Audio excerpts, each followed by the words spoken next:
정부 기능이 마비되어서 지금 공항 보안 검색대 줄이 막 끝도 없이 이어지고 있는데 네, 진짜 끔찍한 상황이죠. 맞아요. 근데 누군가는 그 끔찍한 줄을 대신 서주고 시간당 한 $200를 현찰로 벌어가고 있습니다. 와, 200달러요? 네. 이게 멈춰버린 거대한 국가 시스템, 그리고 그 균열을 기가 막히게 파고드는 아주 미시적인 자본주의. 오늘 우리가 파헤칠 수많은 자료들이 가리키고 있는 현재 세상에 되게 모순적이고도 소름 돋는 풍경입니다. 이 흥미로운 심층 분석의 세계로 들어오신 여러분 환영합니다. 사실 표면적인 뉴스 헤드라인만 딱 보면 지금 세상은 그냥 혼돈 그 자체잖아요? 그렇죠. 어디서부터 봐야 할지 모를 정도니까요. 네, 하지만 언제나 그렇듯이 그 혼란스러운 흙탕물 아래에는 자본하고 권력이 움직이는 아주 정교하고 거시적인 패턴이 흐르고 있습니다. 오늘 우리는 블룸버그 통신 보도, 그리고 최신 금융시장 분석 데이터, 또 팽팽한 정치권의 토론 자료들까지 전부 다 모아서 그 숨겨진 패턴의 맥락을 싹 다 해체해 볼 겁니다. 좋습니다. 오늘 우리의 핵심 미션은 아주 명확해요. 전쟁, 정치적 셧다운, 그리고 막 덮쳐오는 기술주 매도세라는 이 완벽한 폭풍 속에서 돈과 권력은 도대체 어떻게 새로운 돌파구를 찾고 있는가? 아주 흥미로운 주제네요. 네, 이 이야기를 끝까지 듣고 나시면 여러분이 매일 아침 지나치는 주유소의 기름값, 공항에서의 지루한 대기 시간, 그리고 여러분의 퇴직연금 계좌가 어떻게 하나의 거대한 실로 촘촘하게 얽혀 있는지 선명하게 보이실 겁니다. 자, 그럼 이 내용들을 하나씩 좀 풀어볼까요?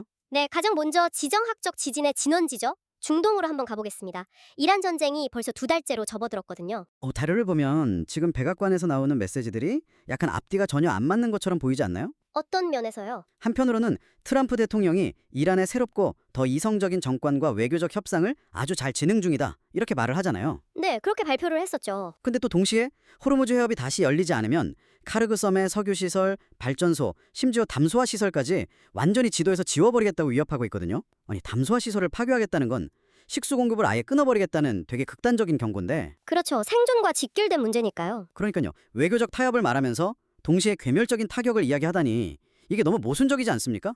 바로 그게 핵심입니다. 그 모순 자체가 치밀하게 계산된 전략이거든요. 트럼프 대통령이 비즈니스 협상이나 정치에서 일관되게 보여주는 이른바 전략적 모호성, 그러니까 strategic ambiguity죠. 의도적으로 헷갈리게 만든다는 거군요. 맞습니다. 상대방이 우리의 다음 한 수를 전혀 예측할 수 없게 만들어서 공포와 압박감을 극대화하는 메커니즘이에요. 입으로는 평화와 협상을 말하지만 체스판 위의 말들은 이미 공격 위치로 다 이동하고 있거든요.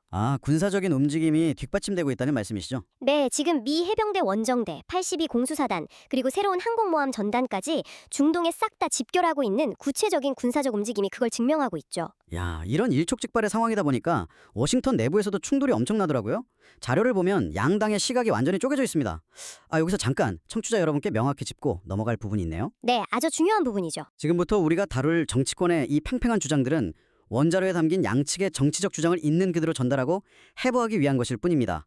우리는 어느 한쪽의 입장이나 이념을 절대 지지하지 않습니다. 맞습니다. 우리는 그저 양쪽이 이 위기를 어떻게 다르게 프레이밍하고 있는지 그 렌즈 자체를 분석하는 거니까요. 네, 그래서 그 렌즈를 통해 보면 민주당의 크리스 쿤스 상원의원은 명확한 출구 전략이나 의회의 정식 승인도 없이 대통령이 무모하게 전쟁을 시작했다고 강하게 비판하고 있습니다. 네, 하루에 수십억 달러라는 천문학적인 전비가 말 그대로 사막에서 불타 없어지고 있다는 주장이죠. 반면에 백악관의 캐롤라인 레빗 대변인 측 자료를 보면 이 상황을 완전히 반대로 해석합니다.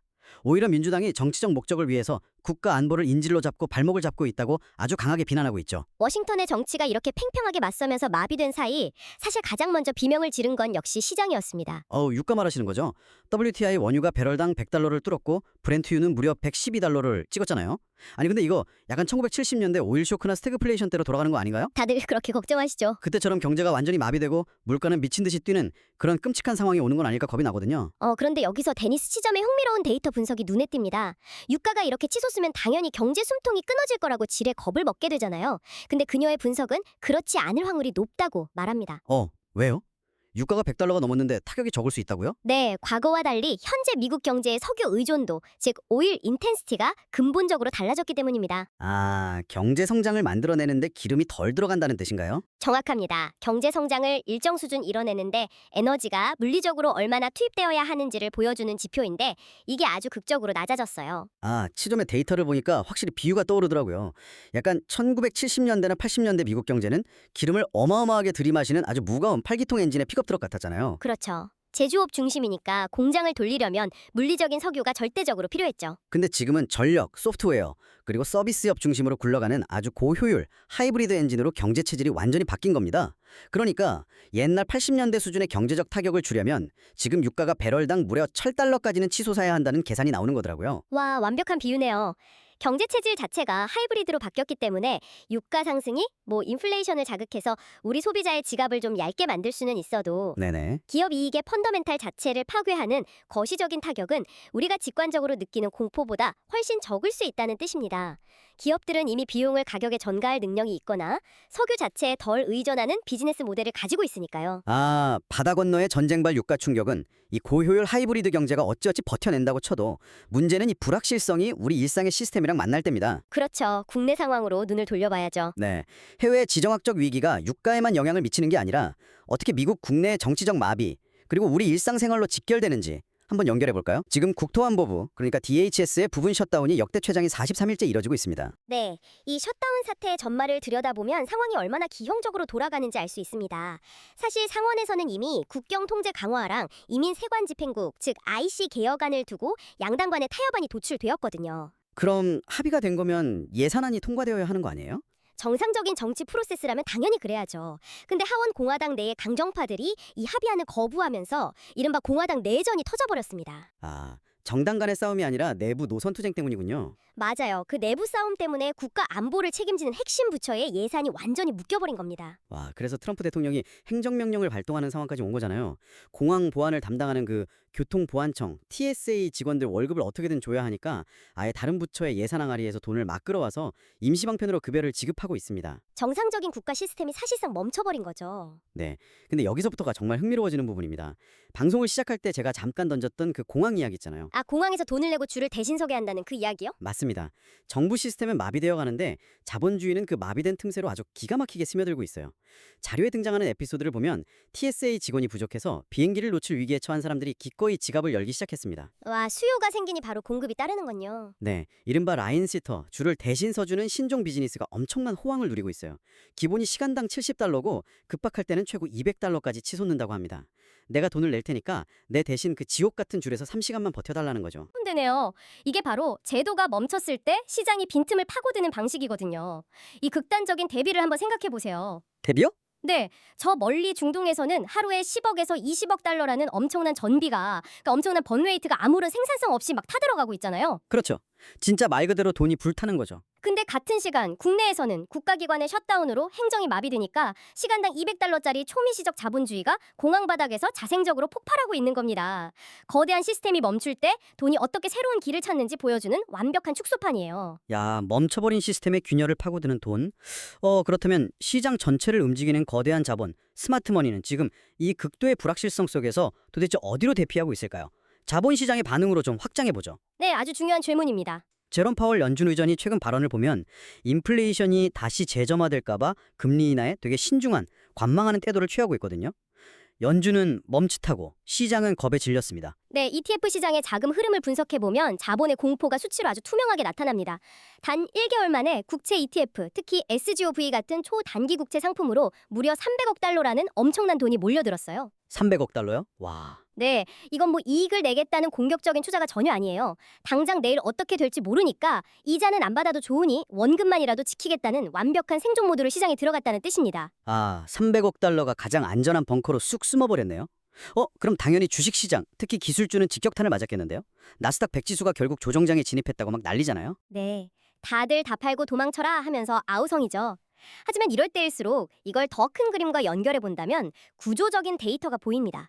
아까 우리가 살펴봤던 데니스 치점의 분석을 기술주 섹터에 다시 가져와 보면요. 아, 그 오일 의존도 분석했던 분이요? 맞습니다.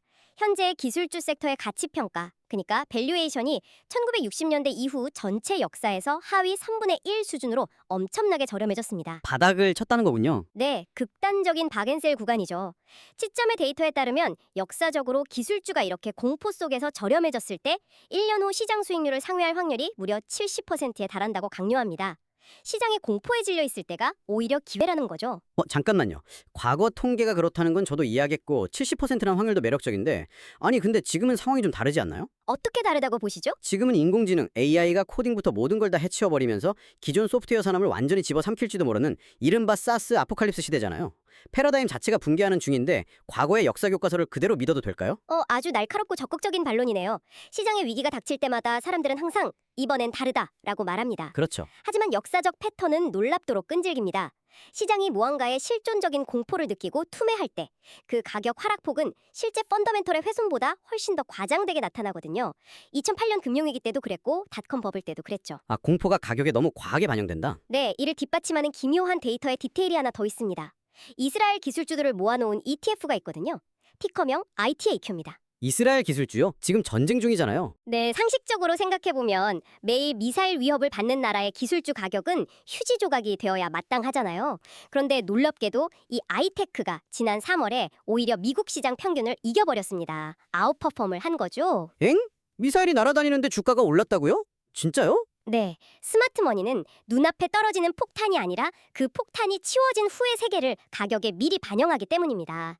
자본은 이 전쟁이 궁극적으로 이스라엘에 대한 실존적 위협을 제거할 거라는 기대감에 게팅한 겁니다. 어, 게다가 전 세계가 불안해질수록 국방력 강화나 사이버 보안 수요가 엄청나게 증가하잖아요. 그렇죠. 방산이나 사이버 보안은 이스라엘이 꽉 잡고 있으니까요. 맞습니다.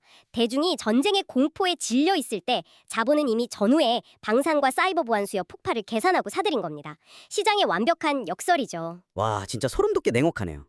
근데 이렇게 기존 시장 안에서 공포를 기회로 바꾸는 자본이 있는가 하면 아예 이 낡고 불안한 시스템 자체를 탈취해서 전혀 새로운 프론티어로 떠나는 자본도 있더라고요. 맞습니다. 스마트머니의 움직임이죠. 기존 시장이 분란이 떨 때 이 돈들은 아예 규제를 우회하거나 우주로 향하고 있습니다. 스페이스X 이야기 좀 해볼까요? 네, 가치가 무려 1조 7,500억 달러로 평가받으면서 6월 상장을 앞둔 스페이스X 소식이죠. 제가 이 자료 보면서 진짜 흥미로웠던 게 일론 머스크가 단순히 로켓 쏘는 걸 넘어서 완벽한 생태계, 거대한 해자를 팠다는 점이에요.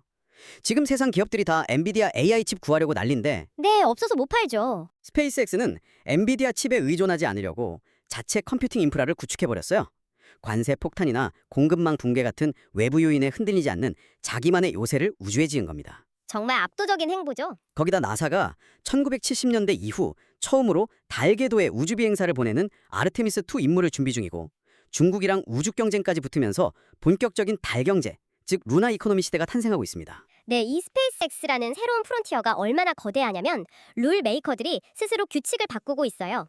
나스닥이 스페이스X 상장 후에 단 15일 만에 주요 지수에 편입될 수 있도록 패스트트랙 규칙을 만들어준 걸 보세요. 원래는 검증 기간이 훨씬 길잖아요. 엄청 길죠. 그런데 혁신의 속도를 규제가 못 따라가니까 자본시장 스스로 룰을 부수고 있는 겁니다. 야, 우주로의 탈출도 대단하지만 저는 금융구조 내부에서 일어나는 진화 혹은 부자들의 조세 회피라고 해야 할까요?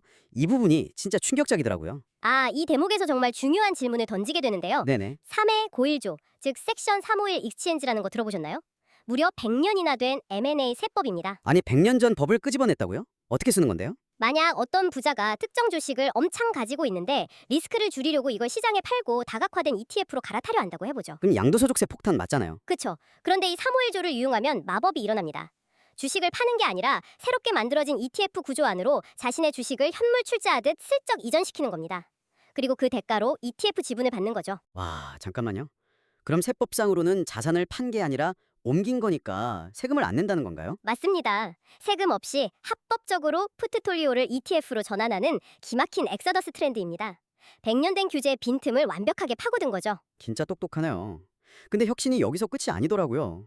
프랭클린 템플턴 같은 거대 운용사가 온도라는 블록체인 기업이랑 파트너십을 맺고 ETF를 아예 토큰화하고 있습니다. 네, 토크나이즈드 ETF죠. 이게 자본이 시스템을 우회하는 궁극의 형태입니다. 원래 중동이나 아태 지역 투자자가 미국 ETF 사려면 브로커 계좌 열고 환전하고 복잡하잖아요. 영업시간 제한도 있고요. 네. 근데 이걸 토큰으로 만들면 브로커도 필요 없고 국경도 없고 그냥 연중무휴 24시간 거래가 가능해진다는 거잖아요. 자본이 완전히 통제를 벗어나는 거네요. 정확합니다. 국가의 규제와 낡은 시스템을 가상 공간에서 완벽하게 우회해버린 겁니다. 그렇다면 이 모든 게 대체 무슨 의미일까요? 오늘 우리의 깊은 분석을 한번 종합해 보겠습니다. 중동의 전쟁 위기, 그리고 워싱턴의 정치적 마비라는 거대한 불안 속에서도 사람들은 공항에서 줄서기 대행이라는 새로운 돈벌이를 찾아냅니다. 네, 생명력이 대단하죠. 월스트리트는 100년 된 세법 구멍을 찾아내고 기술은 우주와 블록체인이라는 전혀 새로운 생태계를 개척하고 있습니다. 이 놀라운 회복력과 자본의 속성, 정말 대단하지 않습니까? 네, 기존 시스템이 무너져도 자본은 멈추지 않는다는 걸 완벽히 보여주죠. 청취자 여러분의 일상, 그리고 여러분의 포트폴리오도 바로 이렇게 끊임없이 재편되는 거대한 세계 흐름 속에 있다는 사실을 꼭 상기하셨으면 좋겠습니다. 네, 마지막으로 청취자 여러분 스스로 생각해 볼 만한 화두를 하나 던지고 싶습니다. 네, 어떤 질문이죠? 이렇게 시스템이 멈추고 지정학적 위기가 고조될 때 우리는 그저 전통적인 시스템이 회복되기를 가만히 기다려야 할까요? 아니면 토큰화된 자산과 우주 경계처럼 국가와 국경의 통제를 벗어나는 완전히 새로운 시스템으로의 탈출을 미리 준비해야 할까요? 이야, 묵직하네요. 다가올 미래의 부는 이 질문에 대한 여러분의 대답에 달려 있을지도 모릅니다. 기다릴 것인가, 탈출할 것인가, 정말 많은 생각을 하게 만드네요. 자, 오늘 저희가 준비한 심층 분석은 여기까지입니다. 알매 즐거움을 함께 나눠주신 여러분 진심으로 감사드리고요. 다음에도 세상을 움직이는 숨겨진 패턴들을 가득 담고 돌아오겠습니다. 감사합니다.